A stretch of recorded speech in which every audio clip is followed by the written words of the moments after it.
Prevent the hostiles from destroying the target. Well, guys. It has been a while. I haven't uploaded a video in over a year, and look, there's a number of reasons why I haven't uploaded, but those are things that I'm not going to get into right now. I just wanted to say quickly to everyone who has been wondering where I've been, all my subscribers who have been loyal and commenting on all my videos asking where I've been. I'm sorry, guys. I'm sorry that I didn't explain anything. I'm sorry that I didn't let you guys know where I was. That was my bad, and that's something that I definitely should have done. But look, we're all at this stage now. We've all reached this point, and I am back. I'm playing Star Wars again, and I'm making videos again. So without further ado, let's get into these 14 tips that will improve your game while playing new game mode, Capital Supremacy. Please do note that these tips actually do include some that are very map specific, as at the time I'm making this video, there is only one map available, and that is Geonosis. Now, my first tip might seem very obvious to some people, but according to the way my teammates play in the CS matches, I'm not so sure that many people understand how the point system works in Capital Supremacy. This game mode works very differently to a lot of other capture the command post modes in other games, like, for example, Domination in Call of Duty or Conquest in Battlefield. In Capital Supremacy, the team that controls the majority of the points will begin to gain points while the other team gains none. If you have 2 command posts captured, your team will gain no points at all. Notice in this little clip here, as soon as my team captures the 3rd objective, my team's points start going up again, while the other team's points stop going up completely. So instead of defending your 2 objectives when you're ahead, and you think that you're going to slowly tick up to 50, make it your mission to capture the enemy's points. Also guys, capturing points rewards you with far more XP and battle points than defending does. If you defend on a point, it ticks up about 6 points every few seconds, whereas if you capture, you can get 700 points for capturing a command post. Something that far fewer people would know is that you can actually make your team's points increase at double the pace if you control 4 points. If your team controls 4 points at once, the score will tick over every 3 seconds, whereas if you control only 3 points, it takes 6 seconds for the score to tick over. Pay attention to the top of the screen as I replay this clip here. Now count the seconds that it takes for the points to increase when we have 3 points. It is boss.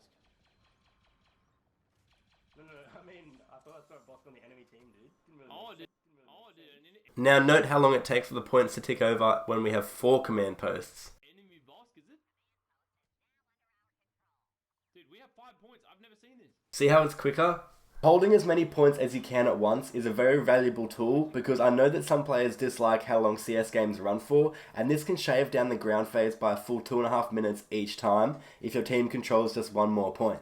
Now we did test this with controlling 5 points as well, and it looks like when you control 5 points, your team's score increases at the same rate as when you control 4 points. In my opinion, this should be changed, but as it currently stands, I would recommend allowing the opposition to hold 1 point at all times, because this means you can manipulate where they are spawning from and can therefore understand and control the flow of the game.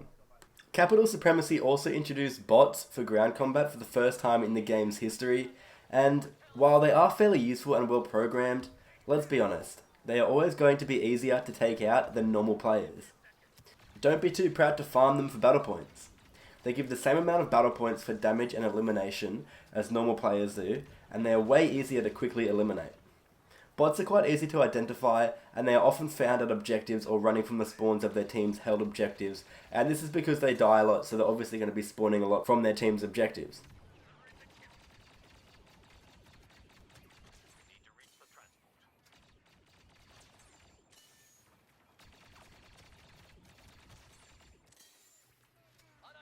Now, a massive tip if you are trying to win these matches is to ensure you capture and hold Objective E on the ground phase. Not only is this the most hotly contested objective, where you'll score the most points, but it is also the objective that gives control of the entire map to the team that owns it. This is because all the traffic that is coming from Objective C and D goes straight towards this objective, whereas the other 2 objectives A and B are more out of the way on the very edge of the map.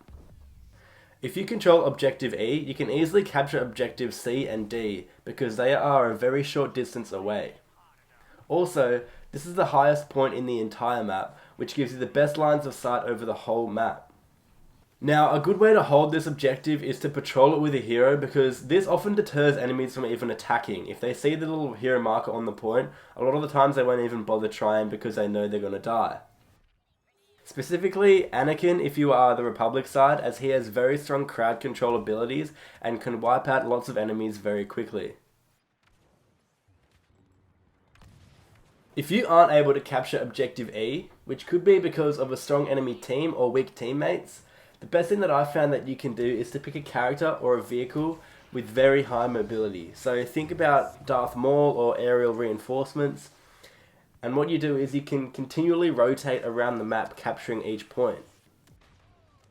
This was the best counter I found and allowed our team to win the ground phase when we couldn't capture E. You can also use speeders to do this, however personally I don't believe they should be in the mode, and they are fairly weak against infantry, so it can be hard to capture the objectives with them. So for example though, I would often rotate from D to A to B to C. That was a very good run that we could rotate around and capture those points while the other team would sort of split off and try to recapture them. And that would often actually open up Objective E to be captured for my team. If your team is dominating and controlling the course of the match, well then I would highly recommend allowing the enemy team to capture and hold Objective C. And this is because it is based on very low ground and requires the enemy to either push up the hill to Objective E or run in the open fields to the left or right where they are very easy to pick off. What I like to do is set up a turret on the edge of the cliff here, which looks right into the enemy's spawn and gets me a lot of free kills and battle points. Note that if you do this, the enemy will typically spawn behind C on the slightly higher cliff area, so sometimes they'll try to snipe you from the back. Ensure that you are wary of this. One tiny little random tip that I have is that if you ever find yourself stuck in this little section on the low ground between Objective E and Objective C, there is actually a tiny little crevasse which you can roll into and actually almost fully submerge your character into with a very small amount of your body showing. So when the enemy is pushing from Objective C or B, this can be a useful little spot to get out of the line of fire and to allow the enemy to pass before flanking them. It has saved me multiple times when I've been in a bad spot and enemies just seem to be really clueless and walk straight past you. I haven't found any other spots like this so far, but if you do know any, please be sure to let me know in the comment section. Now my next tip applies to the whole map, but it's especially useful on Objective E. Make sure you use the terrain to your advantage. Geonosis is a very rocky planet and hence there are a lot of pieces of terrain that you can jump over or onto to gain an advantage. Notably at Objective E, literally every single rock can be climbed on and used as cover so that you can peek from a higher angle. You can also jump up these rocks on the edge to gain a flank on the opponents, which I have used multiple times to great success. Another example is on Objective B, where you can run all the way around the edge and get up to the high ground behind where the enemy spawns or hides. Make sure you are never predictable and hit the enemy from the places they won't expect it.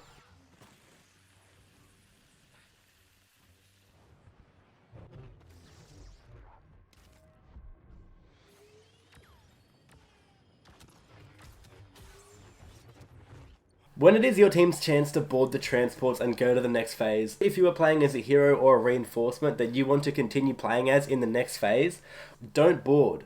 Boarding will only make it harder for you to guarantee this.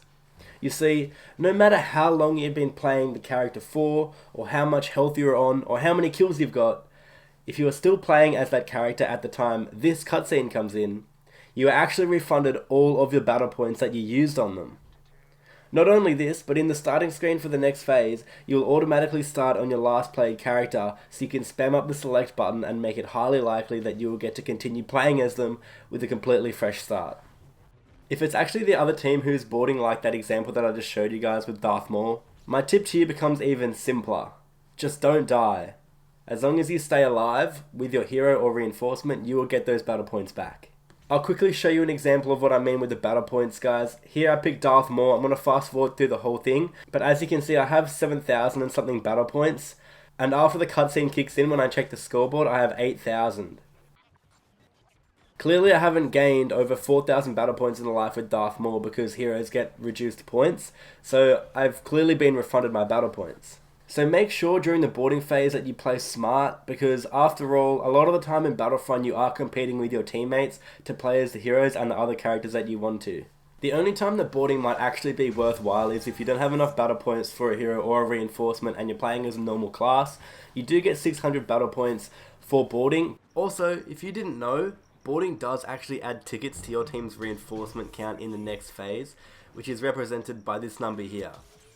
The more people who board, the greater tickets you have, and this can increase your total tickets by 30 per boarding, which means reinforcements inside the ships can range from between 50 to 80. So, if you are playing as a normal class and you want more reinforcements in the ship, I would definitely recommend boarding. Now I have two separate tips for the speeders in Capital Supremacy, and the first one is one that I hate, but will show you guys anyway, and to be honest, you probably already know what it is. It involves the usage of speeders to counter lightsaber heroes. See, no matter how good you are at playing as a lightsaber hero, there is absolutely nothing that you can do against speeders besides run. For some reason, lightsabers do not lock onto speeders and they just do absolutely no damage against them, and all your force abilities are completely futile as well. So, if there is a hero dominating your team, for example there's an Anakin on the other team who cannot be killed and is controlling Objective E, using a speeder is the best way to deal damage and to push them away from those objectives. I never do this personally because I think it is super cheap and buggy, but people do it to me when I play as heroes all the time, and I do have to admit it is very effective. But, if you're like me and you play as heroes a lot, weird flex, I know, and you do get bugged by these speeders, I have found a sort of a way to counter them. It is an effective way to lose them and to get away from them while you get your health back up. See, the speeders can't actually enter the tunnels that go underneath Objective E, so this provides a safe haven for you to get health back while they have to try and cover all the exits. Because there are 3 exits from these tunnels, you do have multiple routes to attack from or to enter from when under fire from speeders. One game I had 3 speeders chasing me around for about 5 minutes, and it was getting so ridiculous that I decided to just wait in the tunnels with low health until the next phase, where I could be the hero and the enemy couldn't use speeders. Make sure you outsmart the people who use these tactics. Now for the indoor phase of Capital Supremacy, I only have a few tips remaining. The first 2 are ones that you can use when playing as the CIS. Firstly, on this stage of the map, there are 2 objectives on either side where you have to override one of the terminals. I always see my teammates clustering up at the doorways to either side, and they form a choke point. Or I see them running down the middle and across to the objective where they have no cover and face a lot of enemies. But what I rarely ever see is anyone pushing towards this ramp in the middle of the entire hangar. Oddly enough, this is actually the least contested area because the enemies typically spawn down the bottom and run through the doors at the back of both sides. So, if you can push into the ramp in the middle, not only do you take the high ground, but you can also get a flank as the enemies tend to face towards your team's spawn. If you can get up in this high ground and allow your squad to spawn up there, you can really cause some havoc and give an opportunity for your team to push forward. I use this spot when I play as a hero, and I jump down through the windows and attack the enemies from the flank. If not a hero, I run with the officer class, and I place my turret up on the windowsill to engage the enemies from behind, which divides their attention to help my teammates pushing through from the front.